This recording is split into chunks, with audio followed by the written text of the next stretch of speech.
Police হত্যা নামক একটা ফ্রেম ব্যবহার করা হচ্ছে আওয়ামী লীগের তরফ থেকে। পুলিশ বাহিনী কর্তৃক কৃত ইতিপূর্বের যে বিশৃঙ্খলাগুলো আছে সেগুলোর সুরাহা হওয়া প্রয়োজন। তাইলে মুক্তিযোদ্ধাদেরও বিচার করা হবে রাজাকার হত্যার বিরুদ্ধে 1971 সনে। যদি এখন কেউ মামলা নিয়ে আসে, গণ অভ্যুত্থানের সময় রাজপথে অভ্যুত্থানকারী আন্দোলনকারীদের বিরুদ্ধে যারা হানাদার বাহিনীর মতো ঝাঁপিয়ে পড়ে হত্যাযজ্ঞ চালিয়েছে, ম্যাসাকার করেছে, গণহত্যা করেছে, তারা জনতার প্রতিনিধির মুখে কেউ কেউ হয়তো প্রাণ হারিয়েছে, কেউ কেউ আহত হয়েছে, কিন্তু সেটা যুদ্ধের ময়দানে ফয়সালা হয়ে গেছে। এবং সেখানে জুলাই যোদ্ধাদেরকে সুরক্ষা দেওয়ার জন্য যে অধ্যাদেশ জারি করা হয়েছে সেই বিষয়ে আমরা এই অধ্যাদেশটি এখানে গ্রহণ করার জন্য সবাই সর্বসম্মত হয়েছি।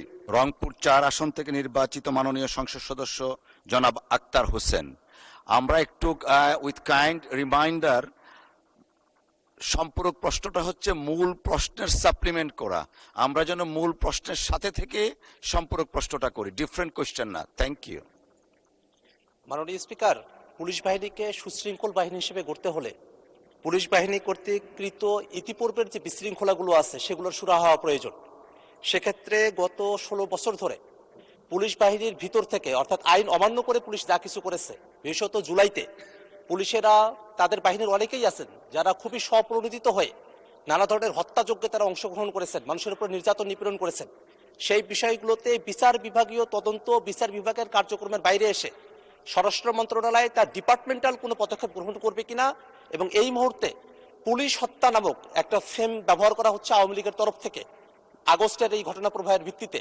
আমরা সেক্ষেত্রে স্বরাষ্ট্রমন্ত্রীর কাছে স্পষ্টভাবে জানতে চাই, এই যে একটা বিশৃঙ্খলা তৈরি করা হচ্ছে পুলিশ বাহিনীর ভিতরে, সেক্ষেত্রে এটা যে ঘাতক, তারা যে ঘাতক ছিল, তাদের যে এক ধরনের শাস্তির বিধান হয়ে গেছে, সেই বিষয়ে যে অস্পষ্টতা তৈরি হয়েছে, সেই বিশৃঙ্খলাগুলো দূরীকরণে স্বরাষ্ট্র মন্ত্রণালয়ের পক্ষ থেকে কোনো উদ্যোগ আছে কিনা আপনার মাধ্যমে জানতে চাই। ধন্যবাদ। মাননীয় মন্ত্রী মহোদয়। ধন্যবাদ মাননীয় স্পিকার। আমি ইচ্ছা করলে মাননীয় সদস্যকে একটা আলাদা নোটিশ দেওয়ার জন্য আহ্বান করতে পারতাম, কিন্তু এটা একটা বিশাল রাজনৈতিক প্রশ্ন। যেমন জুলাই যোদ্ধাদের ইনডেমনিটি দেওয়ার বিষয়ে, আইনি এবং সাংবিধানিক সুরক্ষা দেওয়ার বিষয়ে জুলাই জাতীয় সনদে আমরা অঙ্গীকার আবদ্ধ হয়েছি। অঙ্গীকার নামার এটা 5 কি 6 নম্বর দফা 6। সেখানে এই ইনডেমনিটি প্রদানের এই অঙ্গীকারের প্রেক্ষিতে বিগত ইন্টারিম গভর্নমেন্টের সময় একটা জুলাই যোদ্ধা সুরক্ষা অধ্যাদেশ নামে একটা অধ্যাদেশ জারি করা হয়েছে। সেটা 133টি অধ্যাদেশের মধ্যে এখানে মহান জাতীয় সংসদে উপস্থাপন করা হয়েছে। আমাদের যে বিশেষ কমিটি গঠন করা হয়েছে সংসদীয়, এই অধ্যাদেশগুলো পরীক্ষা নিরীক্ষা করে রিপোর্ট প্রদানের জন্য আগামী 2 তারিখে সেখানে আমরা আলোচনা করেছি, এবং সুখের বিষয় সর্বসম্মতিক্রমে আমরা এই জুলাই যোদ্ধা সুরক্ষা অধ্যাদেশটা পার্লামেন্টে বিল আকার উপস্থাপন করে পাশ করার বিষয়ে একমত হয়েছে। নাম্বার 2,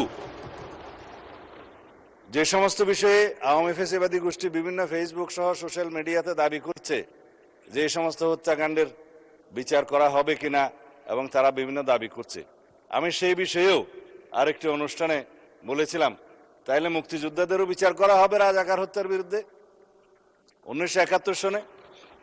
যদি এখন কেউ মামলা নিয়ে আসে, গণ অভ্যুত্থানের সময় রাজপথে অভ্যুত্থানকারী আন্দোলনকারীদের বিরুদ্ধে যারা হানাদার বাহিনীর মতো ঝাঁপিয়ে পড়ে হত্যাযজ্ঞ চালিয়েছে, ম্যাসাকার করেছে, গণহত্যা করেছে, তারা জনতার প্রতিনিধির মুখে কেউ কেউ হয়তো প্রাণ হারিয়েছে, কেউ কেউ আহত হয়েছে, কিন্তু সেটা যুদ্ধের ময়দানে ফয়সালা হয়ে গেছে।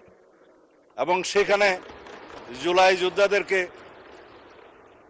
সুরক্ষা দেওয়ার জন্য যে অধ্যাদেশ জারি করা হয়েছে সেই বিষয়ে আমরা এই অধ্যাদেশটি এখানে গ্রহণ করার জন্য সবাই সর্বসম্মত হয়েছি। সুতরাং আমার মনে হয় মাননীয় সদস্য আশ্বস্ত হতে পারেন, এই বিষয়ে সারা জাতীয় ঐক্যবদ্ধ একমত।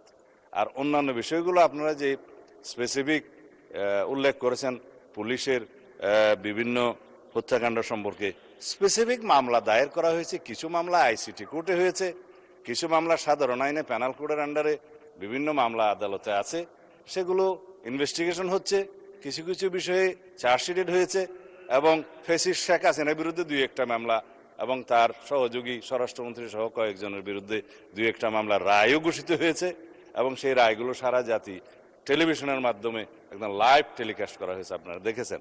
তা আশা করি অন্যান্য মামলাতেও ইনশাআল্লাহ আইসিটি কোর্ট হোক বা অন্যান্য আদালত হোক, আদালত স্বাধীনভাবে তার বিচার কার্য পরিচালনা করবে।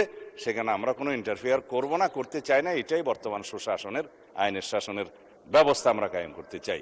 সুতরাং আমরা অপেক্ষা করি। আইনি প্রক্রিয়া, বিচারিক প্রক্রিয়া কিছু সময় লাগবে, সেটা পর্যন্ত আমরা অপেক্ষা করি।